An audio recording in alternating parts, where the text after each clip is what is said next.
सरकार डिफेन्सवर आहे असं मला दिसतंय बरं का.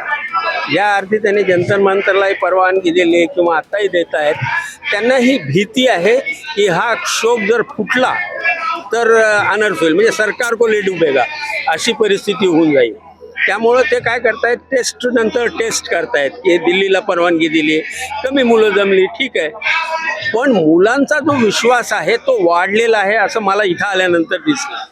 त्यावेळेला काय होतं, इंदिरा गांधी होत्या, ते एक टेरर होतं मोठं, परंतु मोदी हे त्यापेक्षा जास्त भयंकर टेरर. म्हणजे हे सरकार, मोदी म्हणायचं काय, हे सरकार बोलायचं कसं, बोलायची भीती लोकांना वाटत होती. या आंदोलनाची उपलब्धी हे पुढे यशस्वी हो न हो, परंतु ही नोंद इतिहासामध्ये झालेली आहे की 2026मध्ये दीपके नावाचा एक मुलगा त्यांनी कॉक्रोच जनता पार्टीसारखं काढलं आणि लोक बोलू लागले. अण्णा हजारेच्या आंदोलनाची उपलब्धी एवढीच होती की त्याही काळामध्ये, म्हणजे त्याच्यात बनाव खूप होता, पाठीमागे असणारे लोक वेगवेगळ्या प्रकारचे होते, ओके.